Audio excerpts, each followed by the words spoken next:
sommaire des ateliers d'IFTM Cap sur la Méditerranée. Comment la région du bassin méditerranéen se prépare à la reprise pour accueillir les touristes cet été? Faudra-t-il la mise en œuvre d'un passeport vaccinal? Cette destination privilégiée pour la haute saison doit-elle mettre fin au tourisme de masse au profit d'un modèle plus vertueux? Toutes les réponses en compagnie de François-Xavier Isnik et ses invités.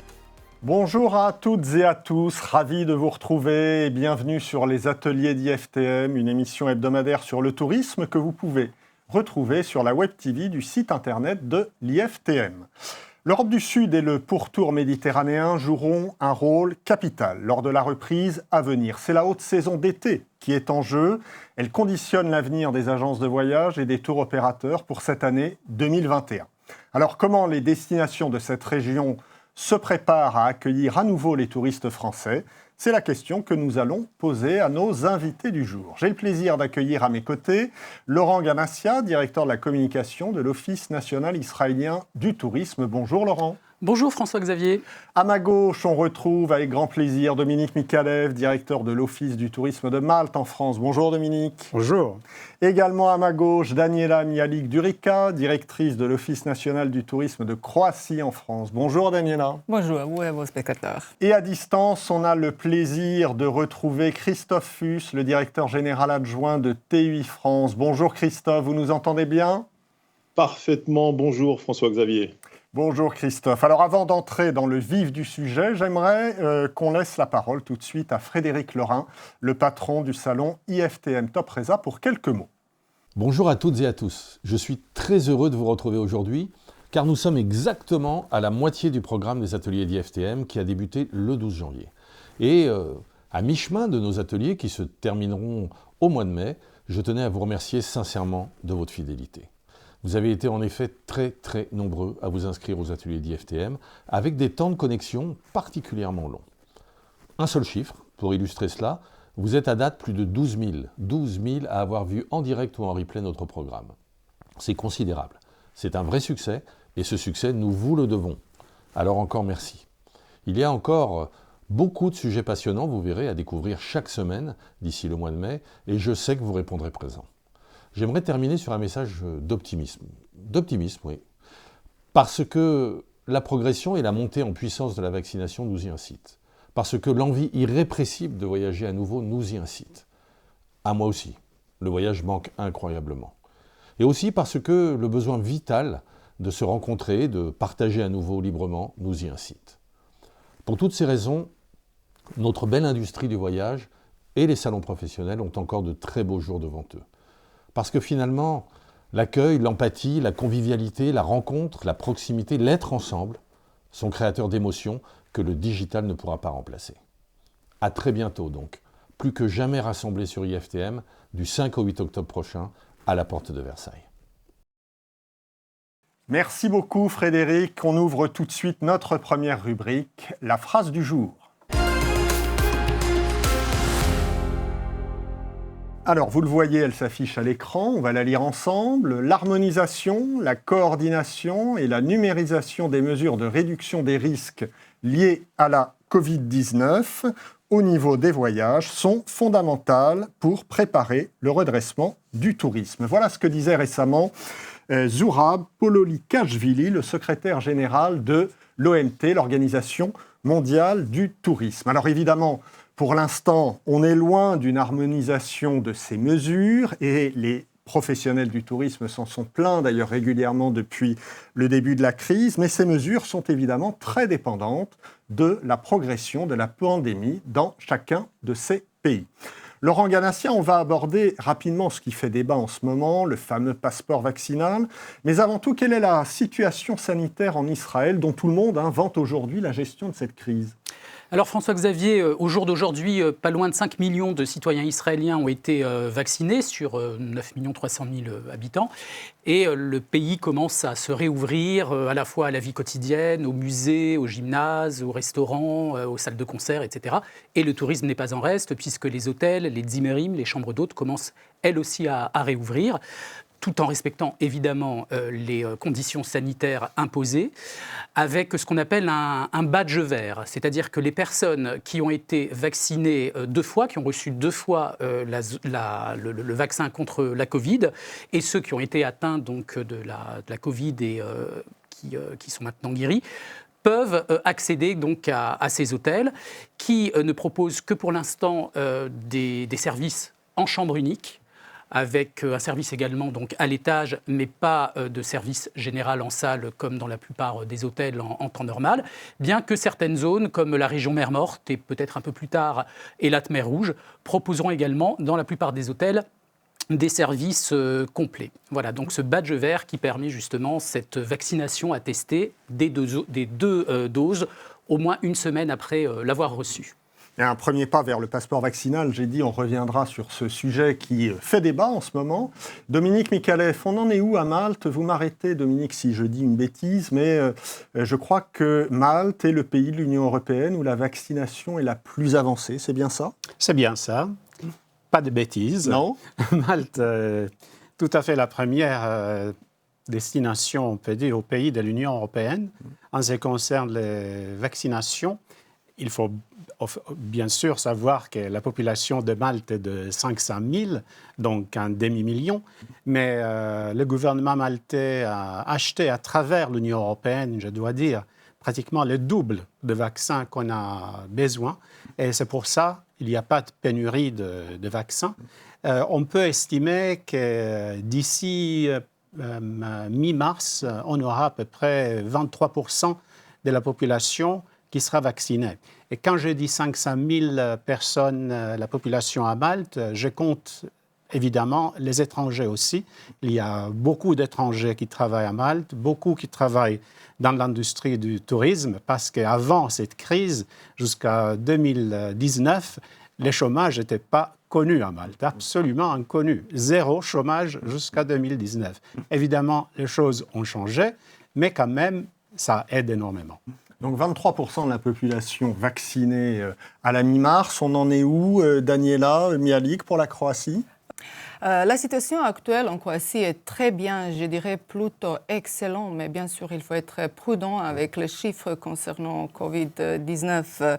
Donc, 111 nouveaux cas sur 100 000 habitants au cours de ces derniers 14 jours place la Croatie parmi les pays les plus sûrs en Europe, donc juste derrière Danemark et Finlande. Bien sûr, le respect des mesures sanitaires reste obligatoire, comme en France, bien sûr. Le port de masque est obligatoire à l'intérieur et à l'extérieur si, bien sûr, la distance sociale ne peut être maintenue. Donc, les bars et restaurants sont fermés. Les magasins et centres commerciaux aussi sont ouverts. Si jamais vous voulez voyager actuellement en Croatie, vous devrez avoir le test PCR négatif. Le test est donc obligatoire et test réalisé donc les 48 heures avant le départ. Donc, bien sûr, c'est possible d'effectuer le test directement en Croatie à l'arrivée, bien sûr, à vos frais. Christophe Fuss, pour un tour opérateur, évidemment, comme TUI France, le contexte est particulier car le gouvernement a interdit quasiment tout voyage depuis le 29 janvier dernier. Mais en plus, il y a évidemment eu beaucoup de bouleversements chez vous. J'imagine qu'en attendant une réouverture des frontières, j'imagine que vous profitez de ce moment pour mettre en musique cette nouvelle stratégie? Alors, nous ne sommes pas vraiment sans activité, loin de là, et ceci même si le gouvernement a interdit quasiment tout voyage depuis le 29 janvier. Entre chômage partiel et télétravail, nos équipes préparent non seulement nos ouvertures sur l'été, mais étudient aussi les différents scénarios de reprise. Nous préparons aussi l'hiver à venir, l'été prochain, et ceci ardemment. Nous sommes, comme vous l'avez indiqué dans votre question, dans la finalisation de la construction d'un nouveau TUI France et de la mise en place d'une nouvelle stratégie. Tout ceci a pour objectif de renforcer notre présence sur le marché français, et nous allons nous appuyer pour cela sur nos 3 marques phares et à très forte notoriété, que sont les marques Club Marmara, Club Bluekea et Circuit Nouvelle Frontière.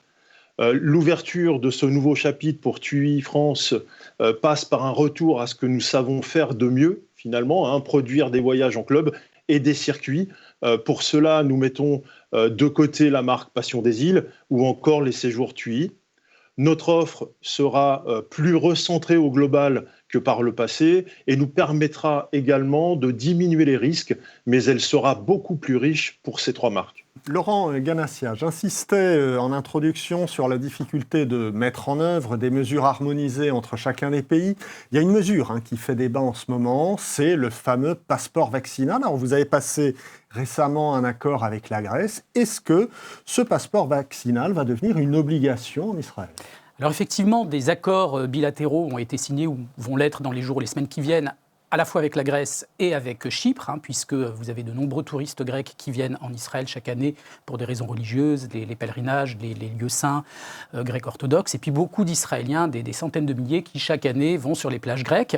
Et donc cet accord est basé sur la réciprocité et aussi sur un sens pratique, puisque le passeport vaccinal permettra à la fois de tenir à jour son carnet de vaccins, puisqu'il faut bien imaginer qu'avec les rappels dont on n'échappera pas, ça permettra quand même d'attester donc de sa mise à jour des vaccins, puis surtout aussi d'attester d'une certaine responsabilité, parce qu'il faut quand même aussi se dire que quand on est vacciné, on se protège soi-même, mais on protège également les autres, et en particulier nos aînés. Alors pour répondre maintenant à votre question sur l'obligation du passeport vaccinal, pour l'heure, aucune décision n'est complètement arrêtée, confirmée ou écartées. Je pense que des mesures définitives seront prises au moment de l'ouverture générale des frontières, mais ce sera fait, à mon avis, en bonne intelligence et en coopération, en harmonie avec nos partenaires des destinations européennes et plus largement avec le monde entier, de façon à ce qu'il y ait à la fois cette réciprocité, ce sens des responsabilités, et puis le côté pratique qui est important pour tous. Oui, Dominique Mikalev, qu'en est-il à Malte ? Est-ce que vous êtes favorable à l'instauration d'un passeport vaccinal ? Pour le moment, ce n'est pas acté. Ouais. On préfère vraiment suivre, si c'est possible, l'Union européenne. On est 27 pays et notre souhait, c'est qu'il y ait une harmonisation. C'est difficile, mais on essaye de toujours suivre ce que l'Union européenne nous suggère. C'est aussi pour ça qu'on est en avance dans la vaccination, parce que vraiment, on a participé pleinement avec ce que l'Union européenne nous a conseillé. Je sais que le gouvernement maltais est en pourparlers avec Israël pour créer cette bulle. Israël s'est intéressé à Malte parce que Malte est le premier pays comme vaccination, effectivement, mais rien n'est acté, mais tous les jours, ça peut changer. Donc, vraiment, on n'est pas sûr de ces côtés. Oui, le débat reste en suspens. Daniela Mialik-Durica, en France, le gouvernement est très réservé sur ce passeport vaccinal pour l'instant. Quelle est la position de la Croatie ? Presque la même chose. Donc, même il est très difficile pour le moment pour vous répondre avec certitude à cette question. Donc, la Croatie ne mettra pas en place les passeports Covid-19. La position actuelle de la Croatie est d'avoir des protocoles et des normes unies au niveau de l'Union européenne selon lesquelles la réalisation de voyages touristiques sera possible. Donc, des règles de voyage uniformes et claires sont très importantes pour le secteur du tourisme en général, mais aussi, bien sûr, la vaccination de la population qui est en cours aussi en Croatie comme dans les autres pays de l'Union européenne et du monde. Nous allons suivre, si on parle de la vaccination, nous allons suivre le plan proposé par la Commission européenne, c'est-à-dire d'essayer d'avoir plus de 70% de la population vaccinée d'ici cet été. Qu'est-ce que c'est important ici souligner? C'est donc une enquête qu'on a menée auprès professionnels de tourisme qui sont répondus, donc plus de 70% de professionnels de tourisme sont déclarés, ils sont dit qu'ils veulent se vacciner. Donc pour nous, pour un pays où le secteur de tourisme est vraiment primordial avec 20% de PIB, c'est vraiment, donc ça montre qu'on est bien conscient de l'importance de la vaccination et pour la sécurité de tous nos clients et de tous nos touristes. Christophe Fuss, je le disais, le gouvernement français est très réservé sur ce passeport vaccinal. Dans le même temps, on voit que la campagne de vaccination en France prend plus de temps que prévu. C'est compliqué d'obtenir des doses. Or, si un nombre conséquent de pays exige ce passeport vaccinal, craignez-vous que cela casse un peu la reprise espérée pour cet été? Alors, pour tout vous dire, je ne pense pas que le passeport vaccinal puisse être aujourd'hui une solution à court terme. Il n'y a pas qu'en France que le problème de vaccination se pose.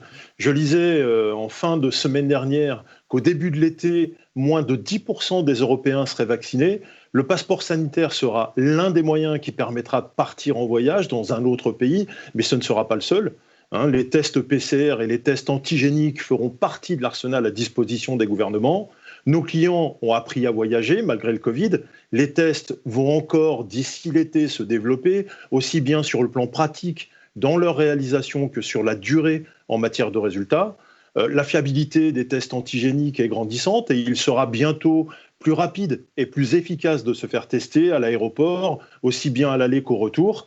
À destination, nous avons instauré dès cet hiver le fait que nos équipes, via nos réceptifs, accompagnent 3 jours avant leur départ nos clients pour faire leur test au retour en France. Il faut aussi prendre du recul concernant la situation saisonnière. En effet, l'été dernier, sur 47 000 clients accueillis dans nos clubs, nous n'avons eu que 9 personnes testées positives. Donc, entre l'évolution des tests, la saisonnalité, je suis plutôt optimiste pour l'avenir. Nos clubs et nos circuits ne sont pas affectés en fait, sur le long terme par le Covid. Je pense que le manque de liberté que nous subissons au quotidien, couvre-feu, restaurants fermés, reconfinement, a rendu finalement la valeur sentimentale du voyage encore plus importante et que grâce à cet arsenal de tests et à l'évolution de la vaccination, nous assisterons cet été à un boom des réservations.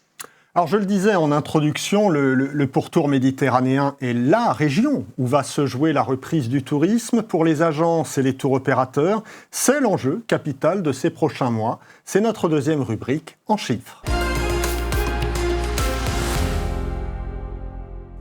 Vous le voyez s'afficher à l'écran, avant le Covid-19, la Méditerranée accueillait 30% des touristes internationaux dans le monde, ce qui en fait la première région touristique au monde. Alors sur le plan économique, évidemment, la région est très dépendante du tourisme et de son corollaire, le tourisme de masse. On y reviendra d'ailleurs en fin d'émission. Laurent Ganassia, que représente le tourisme en Israël et notamment le tourisme français? Quel fut le bilan du tourisme français en 2020? J'imagine que ce n'est pas brillant. Alors 2020, on va considérer que c'est une année blanche, parce que le tourisme a été pratiquement inexistant, puisque les entrées ont été concrétisées uniquement par des urgences ou des cas particuliers, mais certainement pas par du tourisme.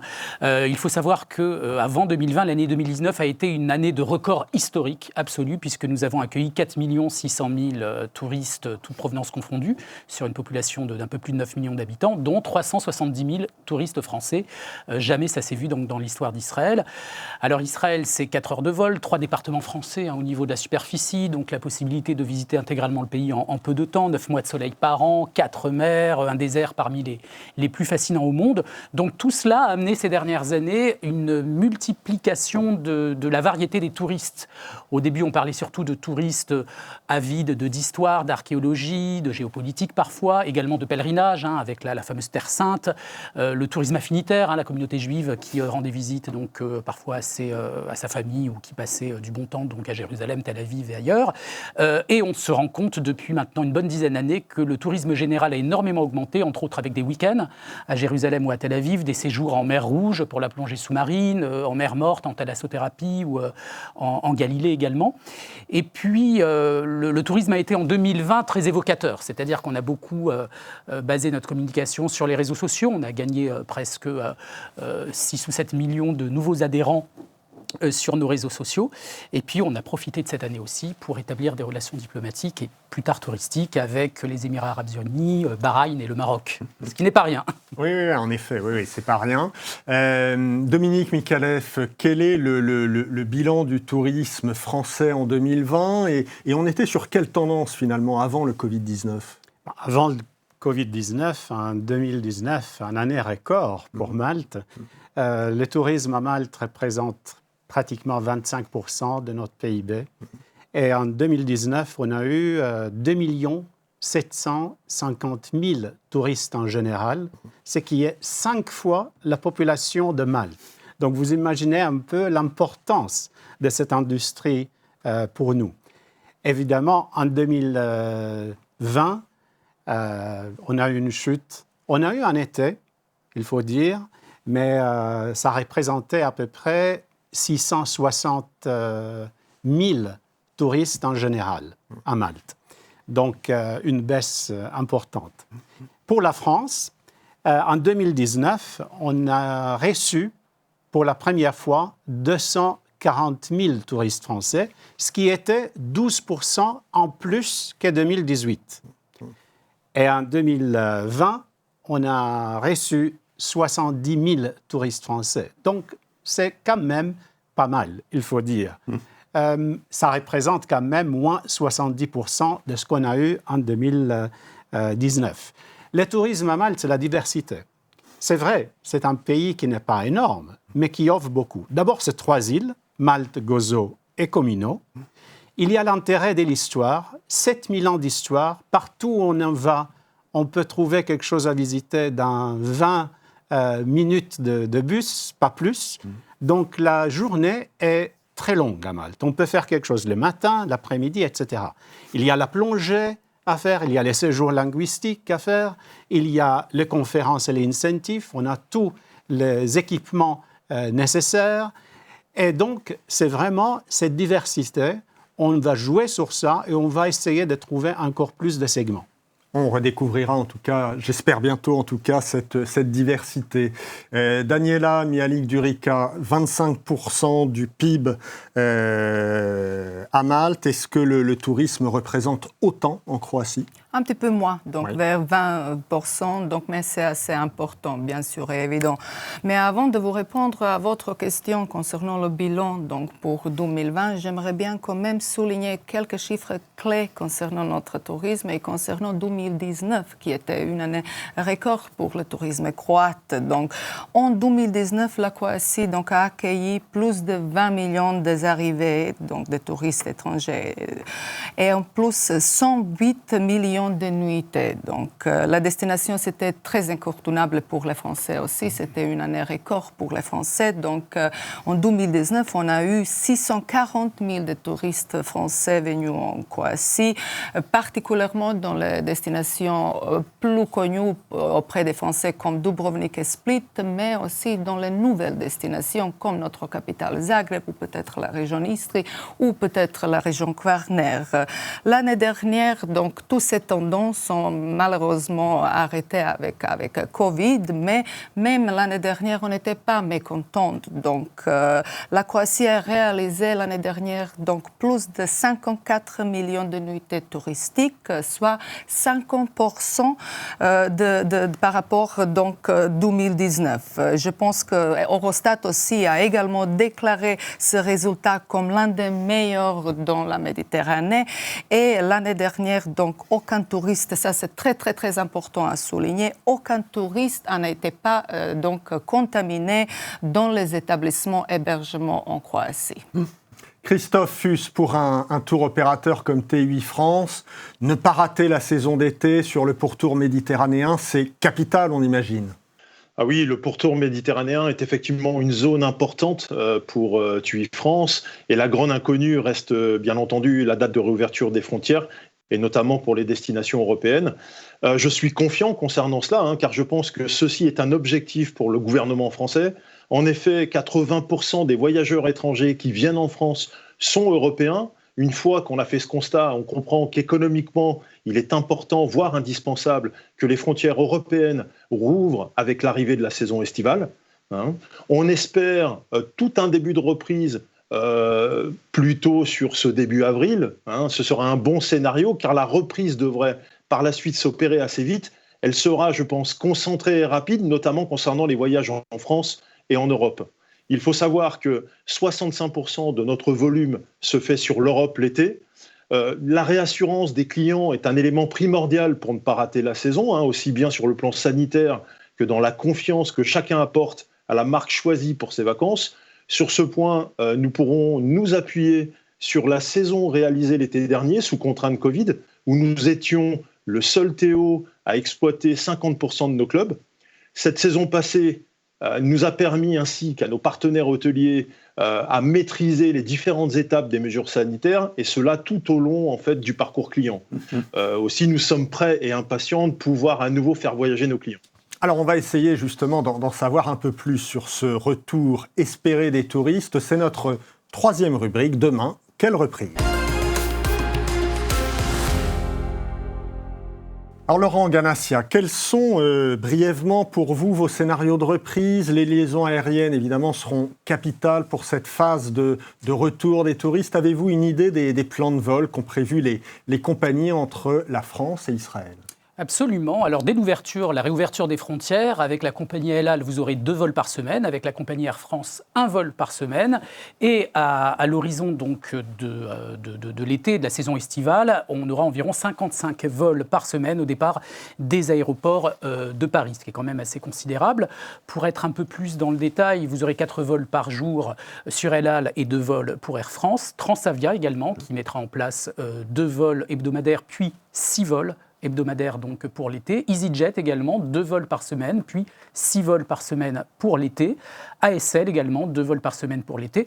Et la province n'est pas en reste, puisque avec EasyJet, nous aurons 3 vols par semaine au départ de Lyon et au départ de Bordeaux également, 2 vols par semaine. Et on sait que c'est très important d'acheminer également les touristes qui viennent de province, parce qu'ils sont de plus en plus nombreux, ils assistent à des salons, à des foires, et puis vous avez aussi beaucoup de pèlerins chrétiens, des diocèses, donc, qui se rassemblent et qui sont particulièrement sensibles quand nous avons des départs depuis les villes de province. Et pour la saison estivale, ce sera le cas. Dominique Mikalev, quels sont vos scénarios de reprise pour Malte ? Quel est votre calendrier finalement ? Malte est une île, donc on dépend beaucoup des arrivées par avion. Les gens arrivent ou par avion ou alors par bateau. En ce qui concerne la France, avant la crise, on était relié avec 9 aéroports différents, 7 villes différentes en France. Donc on était très présents. Paris, Bordeaux, Nantes, Lyon, Toulouse, Nice, Marseille. Actuellement, il y a des vols de Paris. Mais la compagnie nationale, Air Malta, qui évidemment va être aidée par le gouvernement, a déjà programmé le vol au départ du 1er avril. Donc, il y aura 4 vols depuis Paris-CDG, mais aussi 2 vols à partir de Lyon et 2 vols à partir de Marseille. Je viens de parler avec un des directeurs d'Air Malta aujourd'hui, qui m'a dit que même pendant cette crise, donc les mois d'hiver, la France, c'était le marché qui a répondu le mieux, même pendant l'époque, la période plus difficile. En ce qui concerne le paquebot, parce que ça, c'est un autre marché important pour nous. Je dois vous dire que, par exemple, en 2019, on a reçu 359 paquebots pendant une année, presque un paquebot par jour, on peut dire. En 2019, on est descendu à 32 paquebots.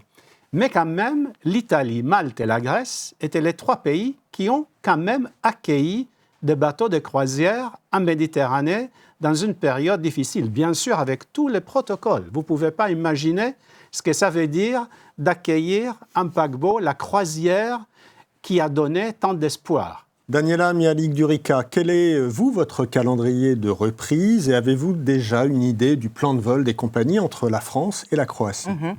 Donc pour nous, il n'y a pas de plusieurs scénarios. Il y a un seul scénario, avoir le meilleur résultat que l'année dernière. Donc l'année dernière, on était à 50%. On espère avoir donc au moins 60% cette année.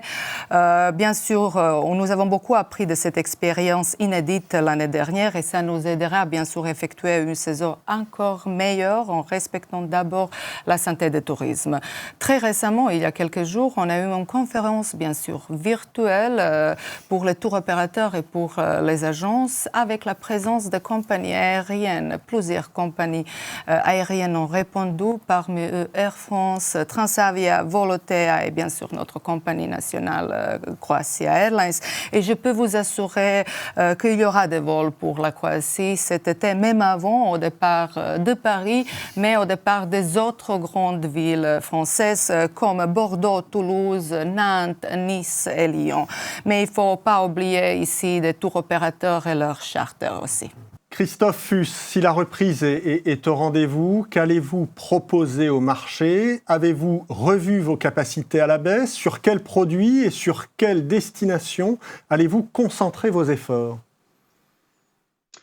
Alors déjà, ce n'est pas si, mais quand la reprise sera au rendez-vous, parce que nous sommes persuadés que cette reprise sera bel et bien là. Notre nouvelle stratégie est de se recentrer sur nos marques phares, qui en plus bénéficient d'une forte notoriété auprès de nos clients. L'été sera sous le signe des clubs Marmara, des clubs Lukea et des circuits Nouvelle Frontière. Cet été, nous proposerons 63 clubs, 29 clubs Marmara et 34 clubs Lukea, et ainsi que 319 circuits Nouvelle Frontière et Autotour. Nous avons bien entendu adapté nos capacités afin de répondre et de prendre en compte les aléas de la crise Covid. Nous avons quelques nouveautés, notamment sur le pourtour méditerranéen, avec un nouveau club Marmara au Portugal, en Algarve, mais aussi en France, dans le Var, à Hyères. La France, dont nous avons renforcé l'offre cet été, avec 3 clubs Lukea et Marmara, et une nouvelle offre de 6 circuits. Concernant les destinations phares, l'Europe est bien entendu une cible importante. La Grèce est à ce jour en tête, avec plus particulièrement la Crète, destination sur laquelle nous avons 6 clubs Marmara et Lukea, suivi de la France, l'Espagne et l'Italie. La Grèce a de grandes chances de tirer son épingle du jeu. Ce pays n'a pas été beaucoup médiatisé en France dans le traitement de l'épidémie de Covid. Aussi, il bénéficie d'une image de bonne gestion de l'épidémie qui joue dans la réassurance des clients. Nos pays frontaliers, que sont l'Espagne et l'Italie, peuvent s'appuyer sur un traitement de la crise Covid souvent comparé à la France, ce qui en fait des destinations jugées rassurantes, un peu comme à la maison finalement, pour y passer ses vacances. Laurent Ganassia, tout le monde donc autour de cette table espère une reprise pour l'été. Comment l'Office national du tourisme israélien compte accompagner cette reprise? Alors évidemment, nous sommes très impatients d'accompagner cette reprise. Alors d'abord avec des nouveaux produits qu'on mettra en avant, que ce soit par exemple l'ouverture d'hôtels comme l'hôtel de la chaîne Six Sense dans la Harava, au sud du désert du Negev, un hôtel luxueux avec des chambres qui donnent sur le désert. La mise en avant des produits également sur le marché français, toujours en étroite collaboration avec les partenaires avec lesquels nous avons très bien travaillé jusqu'à aujourd'hui, que ce soit Voyamar, Salin Holidays, la Française des Circuits, Visite Europe, Asia, Fram et Nouvelle Frontière.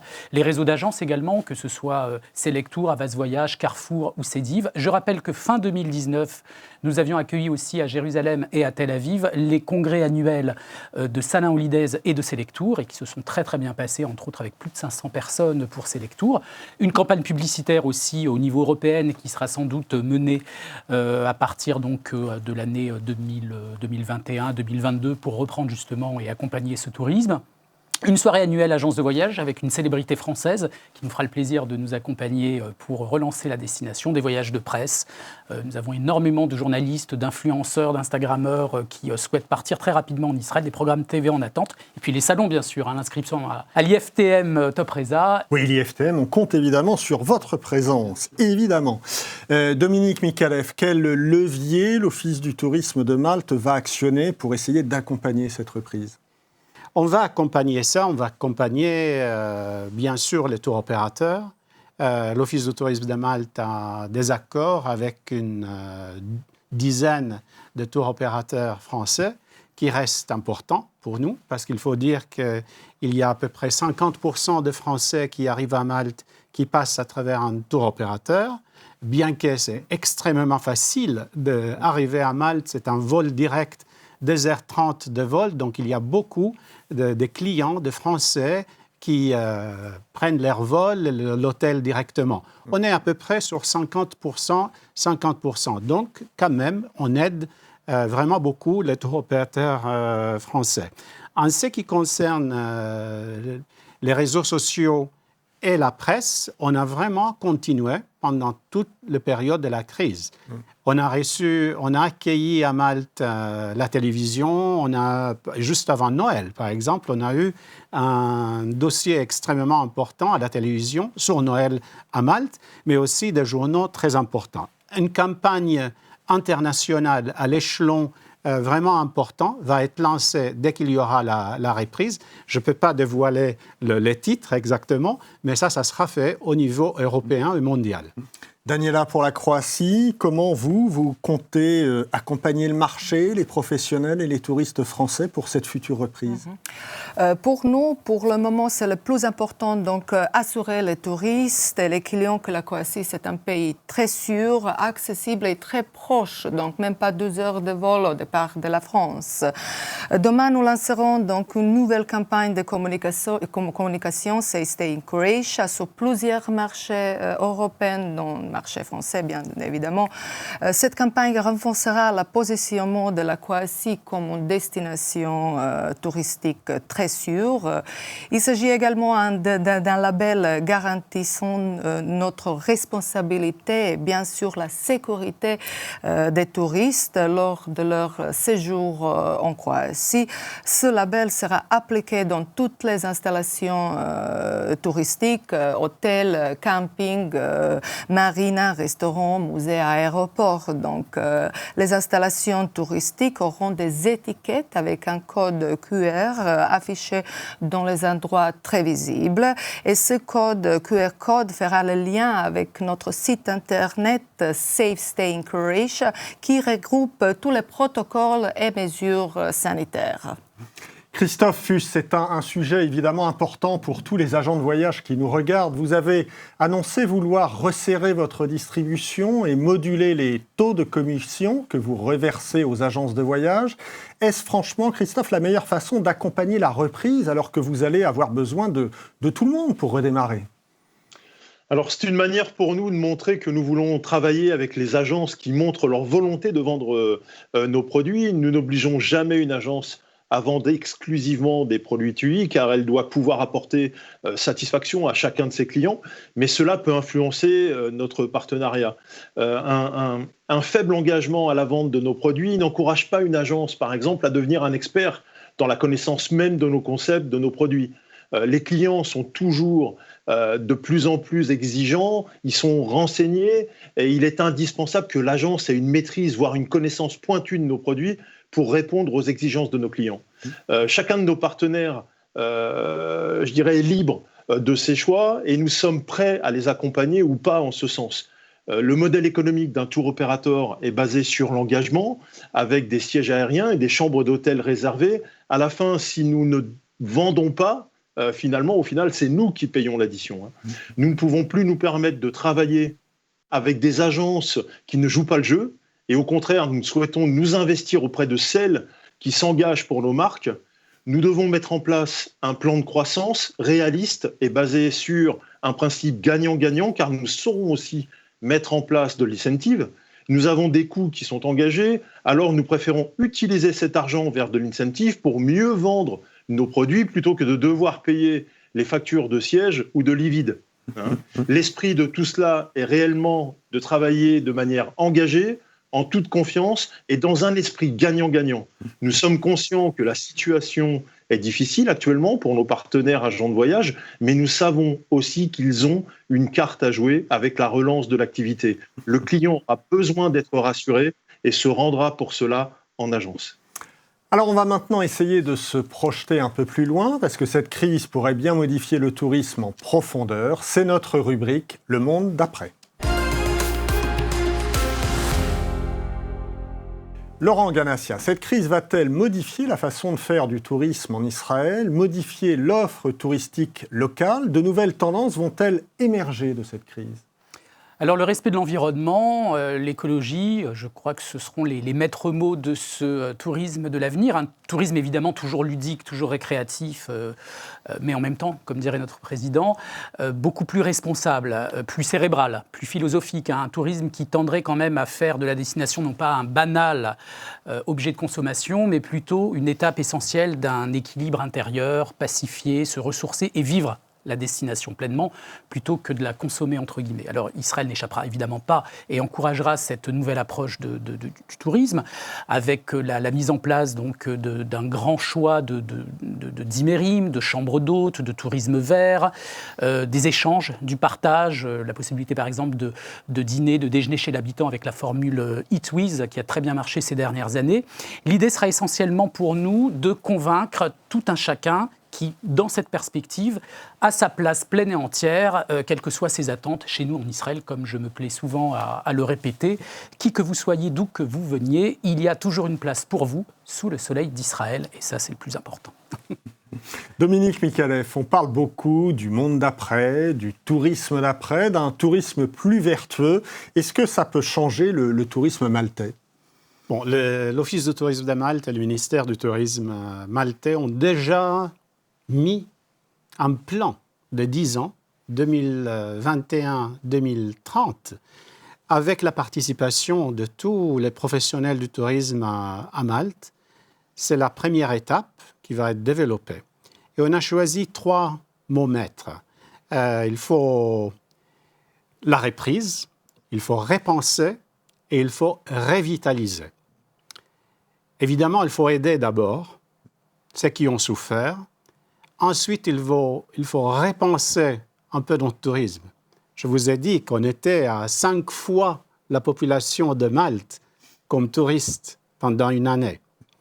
On va repenser un peu ça, pourquoi pas, et trouver des autres segments. Malte est très varié et diversifié. Par exemple, pourquoi pas le tourisme de pèlerinage à Malte? Je sais que mon collègue ici, c'est leur cheval de bataille, mais nous, on a vraiment 365 églises, une église par jour, on peut dire, l'arrivée de Saint-Paul. Donc, on peut vraiment trouver des segments qui, avant, peut-être étaient un peu négligés, et on va axer sur ça. Mais qu'est-ce qu'ils veulent, les Français? Ils veulent d'abord la sécurité. Et on va assurer que dans nos hôtels, dans nos restaurants, ils vont trouver cette sécurité. On va essayer aussi de mettre en avant tout ce qui est nature et plein air. Et on a les îles de Gozo et de Comino pour ça. Des îles absolument magnifiques qui sont beaucoup plus vertes. À Gozo, il y a une population uniquement de 30 000 habitants, mais vraiment avec un accueil extraordinaire. Et la possibilité de rencontrer les locaux. On parle anglais à Malte, on parle le maltais, absolument notre langue, mais tout le monde parle anglais aussi. Et il y en a beaucoup qui vont venir à Malte pour justement perfectionner l'air anglais.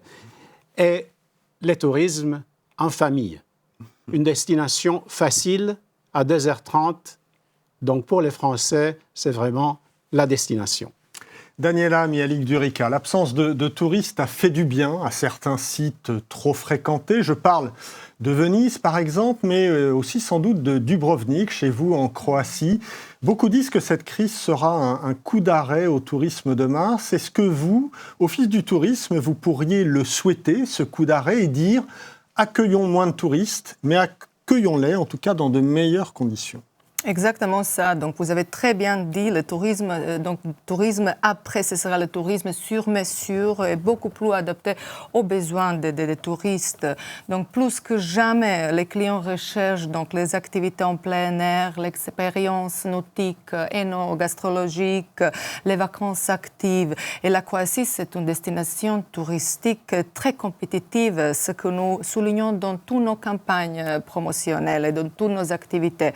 La Croatie est vraiment idéale pour ce type d'évasion et de voyage de rêve pour vous et pour les clients de nombreux tour opérateurs qui sont en fait en train de programmer la Croatie, car la Croatie a une nature magnifique et très très préservée. Donc on a plus de 10% de territoire qui est bien protégé avec 8 parcs nationaux et 11 parcs naturels. Je ne sais pas, est-ce que vous connaissez, donc on a mis plus de 1200 îles et îlots d'une soixantaine habités. Donc, juste une idée pour vos prochaines vacances. Pourquoi pas louer une maison sur une île, maison Robinson sur une île isolée, donc bien sûr avec vue sur la mer cristalline. Donc, ça, c'est vraiment... Et aussi, donc, je devrais juste souligner donc, le nombreux sites UNESCO dont un riche patrimoine culturel et historique spectaculaire. Et il ne faut pas oublier un truc qui est très important pour les Français, c'est bien sûr la gastronomie qui est très diversifiée en Croatie. C'est une destination qui possède les nombreux restaurants déjà étoilés et recommandés par guide Michelin, mais aussi par des autres guides mondialement reconnus. Christophe Fuss, en tant que tour opérateur, peut-on imaginer que les nouvelles tendances dont on parle vous poussent à réinventer votre production ? Alors, en ce qui concerne l'impact de la crise sur la manière de voyager des Français, je ne vois pas un changement radical dans la manière de consommer. La crise a pu accélérer certaines prises de conscience, notamment d'ordre écologique, mais qui étaient avant la crise déjà enclenchées et en ordre de marche. On voit émerger une nouvelle tendance, celle du new normal, qui se traduit par le retour à la vie normale, mais avec l'expérience Covid en plus. Dans notre produit club, par exemple, cette expérience Covid a généré certains changements et certaines évolutions qui ont marqué positivement nos concepts, en y renforçant notamment la personnalisation, mais aussi avec l'apparition du digital dans nos activités, nos animations et notre communication au club. Pour offrir une belle expérience à nos clients et tout en respectant certaines contraintes liées au Covid, nous nous sommes inspirés du télétravail, par exemple, et de l'utilisation d'un logiciel vidéo digital pour communiquer. Nous avons créé pour nos clubs Lukea les interclubs, qui par le biais de ce logiciel vidéo va nous permettre de faire s'affronter via un écran géant interposé 2 clubs distants chacun de plusieurs milliers de kilomètres.